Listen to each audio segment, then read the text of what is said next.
Dans cette vidéo, je vais t'expliquer comment j'analyse une idée produit pour savoir si c'est une bonne idée ou non. Car rien de pire de lancer un produit en faisant la technique du doigt mouillé. Tu risques de te planter et de perdre beaucoup d'argent. Je te montre toute ma méthode juste après le générique. Allez, on y va, c'est parti.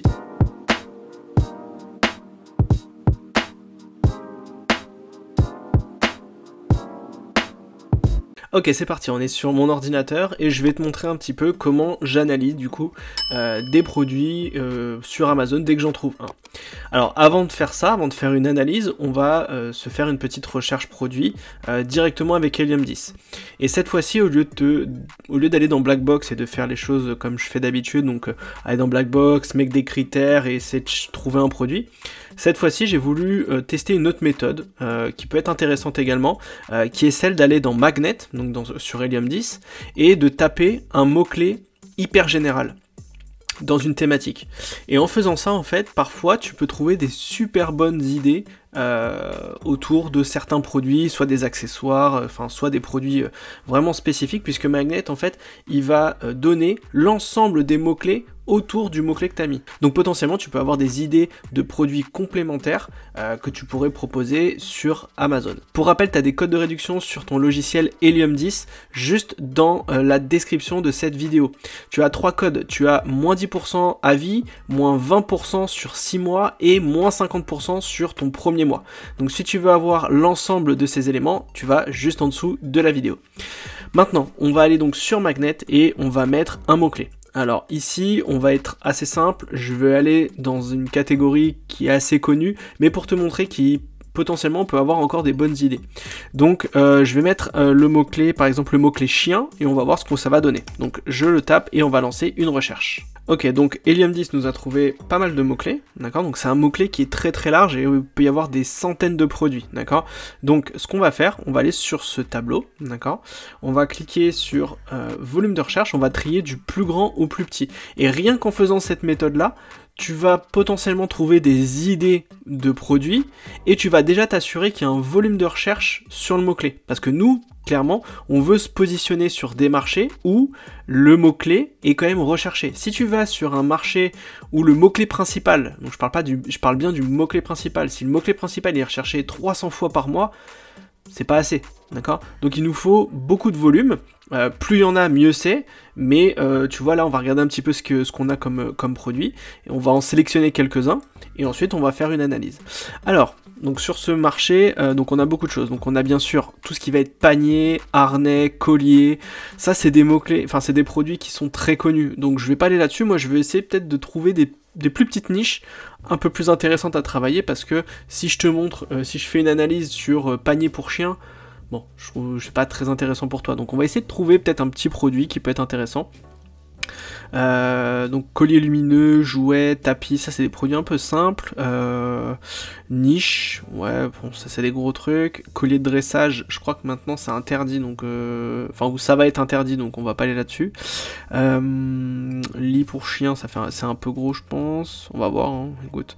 Harnais anti-traction, alors ça je connais pas, donc on va aller voir, ok.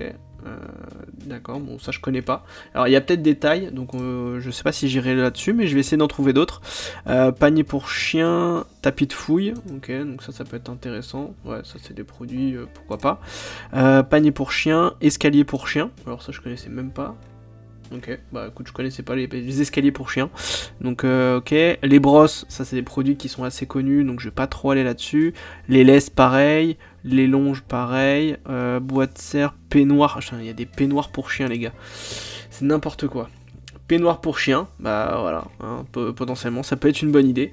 Voilà, bon en fait quand tu regardes, tu vois ici t'as que des idées produits. Donc si tu veux un jour créer une marque autour du chien ou de l'animalerie, tu tapes chien, chat, oiseau, rongeur, enfin tout ce que tu veux. Et là bah tu peux facilement trouver 3, 4, 5 produits, tu les développes et ça te fait ton business. D'accord, donc c'est pas très compliqué, faut juste prendre le temps de le faire.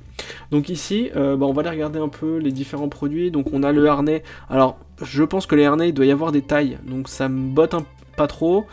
Tapis de fouille, pourquoi pas. Bon, ça m'inspire pas. Escalier, alors ça m'intrigue pas mal parce que je connaissais pas du tout ce produit. Et les peignoirs, là aussi, peut-être qu'il y a des tailles. ou des coloris, donc je vais peut-être pas aller là-dessus, donc je vais aller sur celui qui m'inspire le plus, on va dire les escaliers. Alors bien sûr là on a un produit qui est un peu volumineux, peut-être que dans les propositions, il y aura des produits qui se déplient ou qui se gonflent, et du coup, quand on est dans une petite boîte, ça peut passer, d'accord? Donc c'est pour ça qu'on va devoir analyser tout ça, d'accord? Donc, quand on est sur un produit, d'accord? Donc là, on est sur l'escalier pour chien, je l'ai sélectionné parce qu'il y a du volume de recherche, donc j'ai même pas besoin de m'embêter à savoir s'il y a du volume de recherche ou pas, je le sais déjà, mais je vais quand même le rechecker, d'accord?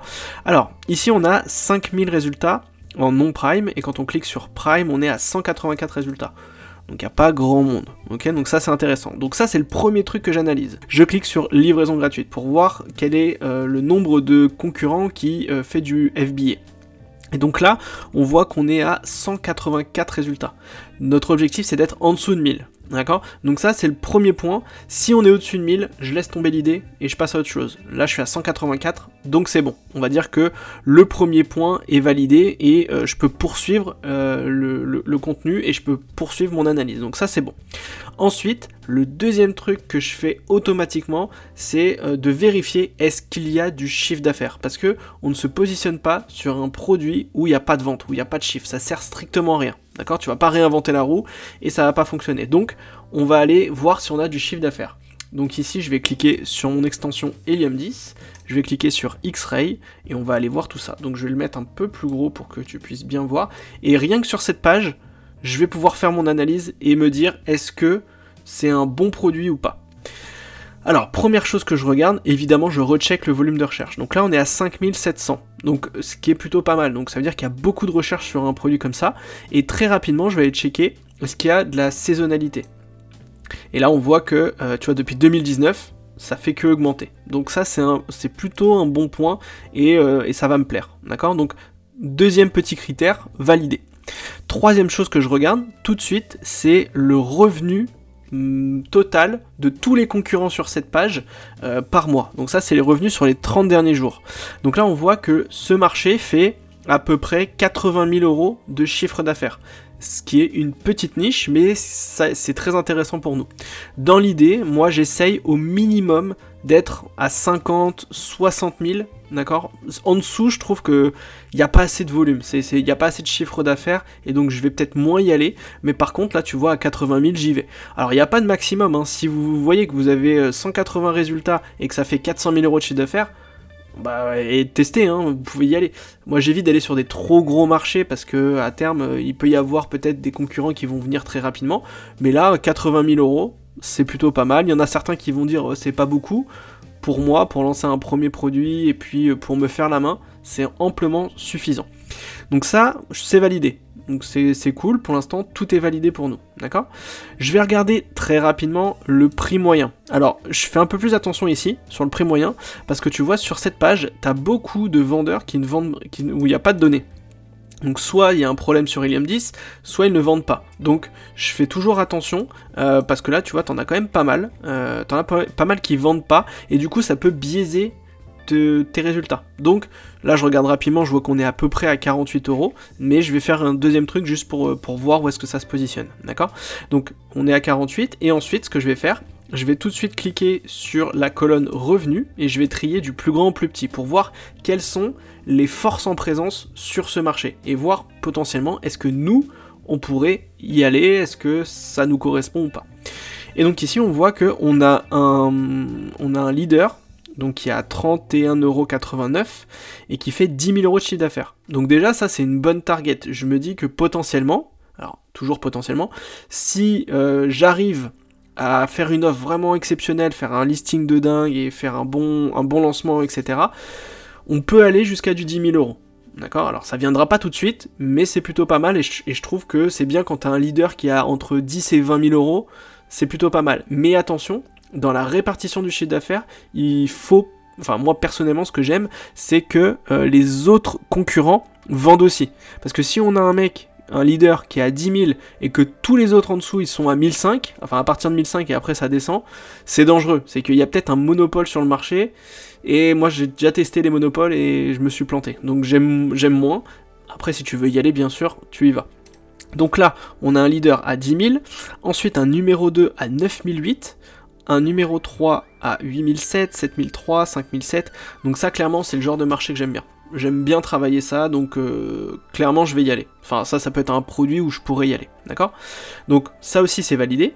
Ensuite, bien sûr, faut toujours analyser, donc je regarde rapidement s'il y a encore de la saisonnalité, même si on l'a vu sur le volume de recherche, dans la demande il n'y a pas de saisonnalité, par contre, parfois dans les ventes, ça peut arriver, d'accord? Donc ce listing est arrivé en 2022, donc tu vois, il est arrivé juste au mois d'août, et il fait déjà beaucoup de chiffres, d'accord? Donc on voit que c'est plutôt stable, il y a quand même des petites vagues, mais bon, ça vend quand même régulièrement, et surtout, moi ce que je regarde, c'est, tu vois là, on sort des fêtes, et on voit que ça continue de vendre. Ça aussi, il faut faire attention quand tu fais tes recherches où il y a les fêtes qui sont inclus dans les chiffres. Fais toujours attention parce que parfois, quand tu regardes le graphe, tu vas voir ici qu'il y a beaucoup de ventes et d'un coup, il n'y a plus rien. Et ça peut être dangereux. D'accord? Donc ça, c'est voilà, ça c'est plutôt pas mal. Donc ça me plaît. Je vais aller regarder le numéro 2 aussi. Après, tu peux aller vraiment plus loin en profondeur, hein. Plus tu auras de données, plus tu auras d'analyse, mieux ce sera. Donc ici, on a un deuxième qui est là depuis le mois de septembre, qui a eu un gros boom, du coup, sur janvier-février. Après, c'est un peu plus stable, mais on voit que ça fait entre 3 et 7 ventes par jour. Donc, bon, c'est plutôt pas mal. Pour un lancement, c'est pas mal, surtout qu'il est à 60 €. D'accord, donc ça, c'est une grosse donnée très importante. Et justement, on va faire un point sur le prix. Et on voit que dans les leaders, on a un leader à 31 €, donc lui il a un peu cassé le prix, donc c'est dangereux, faut faire attention à ça, mais ensuite on a un deuxième à 60, un autre à 47, ensuite 30, 62. Donc on voit qu'on a un prix compris entre 30 € et quasiment 62 €. Donc on va dire que les clients, ça leur fait pas peur d'acheter un produit à 60, ça leur fait pas peur d'acheter un produit à 47 parce que ils sont bien positionnés. Si on avait eu ce leader à 30, lui numéro 2 à 30, le numéro 3 à 35, etc., peut-être qu'on se serait dit on est dans un marché où on est vraiment sur des prix très très bas. Donc faut faire attention parfois quand il y en a qui pètent le marché. Voilà, c'est des analyses après, faut faire parler les chiffres, je le dis toujours. Mais faut faire attention. Là tout de suite, je vois que, tu vois, moi, un listing à 60 ou un listing à 47, ça me plaît beaucoup. D'accord? Donc ça, clairement, moi je vais plus me positionner si je me lançais sur un prix là, enfin entre 60 et entre 45 et 60 plutôt que sur un prix à 30. D'accord? Parce qu'il faut faire attention au niveau des frais FBA. Et du coup, c'est le critère suivant qu'on va regarder. Parce que là, on a regardé le prix, mais je regarde directement les frais FBA. Parce que parfois, quand on est sur des petits produits autour de 30 €, enfin, qui se vendent 30 € mais qui sont assez volumineux, bah, les frais FBA, ils te ruinent ta marge. Donc dans l'idée, alors ça reste voilà, approximatif pour l'instant parce qu'on n'a pas beaucoup de données sur le produit, mais dans l'idée, il faudrait que les frais Amazon représentent au maximum 30% du prix de vente TTC du produit. Si tu vois que les frais FBA sont au-delà de 30%, faut faire attention, tu vas avoir beaucoup de mal à être rentable. Tu vois, par exemple ici, on est à 11,90 pour 32 €. Là franchement, je pense que c'est pas bon, d'accord, c'est un peu trop élevé, ok. Par contre, quand tu te positionnes forcément à 60 €, les frais FBA représentent, tu vois, 18 €, donc là, on est un peu mieux, on est moins de 30%. Idem ici, 47, 16. Et tu vois que finalement, ce leader-là, qui est à 30 €, lui, il vend 2 fois plus cher, mais regarde les frais FBA, il passe de 12 à 19. Donc là, on n'est pas sur un x2. Et c'est là l'astuce, en fait, pour vraiment faire de la marge, c'est de trouver des marchés comme ça, où tu peux te permettre de vendre un peu plus cher. Donc ça, clairement, ça me plaît, j'aime beaucoup ce marché, et ça pourrait être intéressant. Donc fais bien attention aux frais FBA qui sont ici, pour éviter justement qu'ils aient un impact trop important. Alors bien sûr, quand on fera les calculs de rentabilité, il faudra analyser ça d'une manière beaucoup plus précise, mais ça te permet en fait très rapidement sur une première analyse comme ça de savoir si ton produit est bon ou pas. Là pour l'instant, le produit est toujours bon, ok? Et la dernière chose que je regarde sur ce petit tableau, c'est bien évidemment le nombre de commentaires. D'accord? Alors bien sûr tu peux le voir sur Amazon, mais moi ce que j'aime bien regarder c'est quand tu tries en volume de chiffre d'affaires, c'est de voir comment sont positionnés les leaders par rapport à leur review. Si tu vois que les 4-5 leaders là qui font pas mal de chiffres, si tu vois que les reviews ça fait t'es à 10 000, 12 000, 5 000, 8 000, etc. Bon, faut faire attention, tu iras pas là-dessus, clairement, parce que y a trop de commentaires pour ces concurrents-là. Alors que, tu vois, sur un marché comme ça, on voit que on a un leader qui fait 777, donc c'est pas non plus énorme, numéro 2 853, numéro 3 147 commentaires, et il fait 8000 € de chiffre d'affaires, après on en a un qui a 4008, donc il faudra faire attention à lui, 147, 22, tu vois, 22 €, il fait déjà 5000. Tu vois, 5000 € de chiffre d'affaires, c'est déjà pas mal, tu vois, pour démarrer. Donc, tu vois, ça, c'est un marché qui me plaît. Donc, tu vois, juste avec Helium 10, et c'est pour ça que je préfère un petit peu plus Helium 10 qu'un Jungle Scout, je trouve que les informations sont beaucoup plus claires, parce que avec un seul tableau, on peut faire une première analyse. Alors, évidemment, ici, je suis pas sur une analyse ultra poussée, il faudra bien sûr passer sur une étape 2 pour faire une analyse vraiment aux petits oignons, en allant checker les listings, en allant checker ci, en allant checker ça. Bien sûr, là, pour l'instant, c'est une première analyse, pour se dire, est-ce que cette idée, je la garde de côté pour aller plus loin ou pas. Si on était sur un marché où rien n'allait, direct le produit je le bazarde et je passe à autre chose, d'accord? Donc là, pour te montrer, on va essayer de faire la même analyse mais plus rapide sur une autre idée produit. Donc on va reprendre juste, donc par exemple le tapis de fouille, ok, et on va refaire exactement la même chose. Donc là en non prime on est à 1000, en prime on est à 116, donc il n'y a pas grand monde. Ensuite on balance le X-Ray, tu vois, pareil, c'est toujours la même chose, hein, je fais toujours pareil. Tu vois, je mets en gros, et j'analyse rapidement. Donc on a dit volume de recherche, on est bon. Ensuite, au niveau de la recherche, donc tu vois, c'est toujours... alors il y a un petit creux au mois de juin, juillet, août, mais bon, ça c'est un peu normal. Donc on voit qu'on a quand même de la demande, donc ça me plaît. Au niveau du revenu total de ce marché, on est à 72 000 €, donc c'est dans mes critères, donc on est bon. Alors attention au prix, on est à 21 €, donc là il faut faire attention, si tu veux te positionner sur un produit au-dessus de 25, bon c'est le prix moyen, donc ça veut dire qu'il y en a qui sont un peu plus chers que 20 €, mais attention, tu vois là déjà tout de suite, je me dis, c'est peut-être pas un produit qui va me plaire, on va voir. Donc 21 €, on fait attention. Ensuite, on trie en volume de recherche. Et là, on voit que, alors, donc ça, c'est pas le produit, donc je vais juste l'enlever. Comme ça on est tranquille. Donc ici, on est sur donc là on a un tapis chauffant, donc c'est pas vraiment le tapis qu'on a trouvé. Tapis de fouille, c'est pas trop ça. Donc là c'est le vrai tapis de fouille, tu vois là c'est le numéro 1, donc tu vois ici, direct, je vois que c'est pas un marché où je vais aller. Et d'ailleurs quand on a retiré le listing qui n'était pas le produit qu'on voulait faire, tu vois on passe à 57. Et là, voilà, moi là ça me plaît moins, il y a moins de volume de chiffre d'affaires, et tu vois ici, donc tu vois là c'est un tapis chauffant, donc c'est pas forcément le produit, donc je l'enlève aussi, tu vois, moi je veux vraiment analyser les vrais produits du marché, d'accord?